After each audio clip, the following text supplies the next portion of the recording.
উপস্থিত হয়েছেন আমার বহু শ্রদ্ধার্থী শিক্ষক, সেই সাথে উপস্থিত হয়েছেন আমাদের শিক্ষিকাবৃন্দ। আমি প্রথমেই ধন্যবাদ জানাতে চাই আমাদের মিডিয়া ভাই ও বোনদের, কারণ এই মিডিয়া ভাই ও বোনরা অলরেডি অবগত হয়ে গেছেন এমপিভুক্ত শিক্ষকদের বৈষম্যের কথা। আমরা যতবার প্রেস ক্লাবে এসে দাঁড়িয়েছি তারা আমাদেরকে সর্বাত্মক সাপোর্ট করেছেন। আমি ধন্যবাদ জানাই মিডিয়াদের। আপনারা আজকে জানেন সারা বাংলাদেশ থেকে বহু প্রত্যাশী শিক্ষকরা এখানে হাজির হয়েছে। আমি যখন প্রেস ক্লাবে ঢুকি আমি আন্দাজ করতে পেরেছিলাম অনেক শিক্ষক আসতে পারবে না। দেখেন স্কুল কলেজে হয়তো বসে বসে চোখের পানি ফেলছে, কিভাবে আসবে? 700-800 কিলোমিটার দূরে অবস্থান করছে আমার বহু প্রত্যাশী শিক্ষকরা।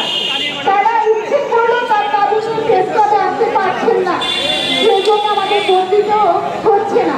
আপনারা জানেন কয়েকদিন আগে সরকার আমাদের পারস্পরিক বন্দির একটা প্রজ্ঞাপন জারি করেছে। সেই প্রজ্ঞাপনও জারি করা হয়েছিল আমাদের বারবার আন্দোলনের ফলাফল হিসেবে, কিন্তু অত্যন্ত দুঃখের বিষয় তারা বুঝতেই যাচ্ছে না আমাদের কষ্ট, আমাদের হতাশা, আমাদের বিপর্যস্তের কথা। যদি বুঝতো পারস্পরিক বন্দির মতো প্রহসন আমাদের উপরে চাপিয়ে দিত না। আজকে শিক্ষকরা এসে দাঁড়িয়েছে পারস্পরিক বন্দির প্রজ্ঞাপন বাতিল করে সুন্দরভাবে সর্বশেষ বন্দি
এখানে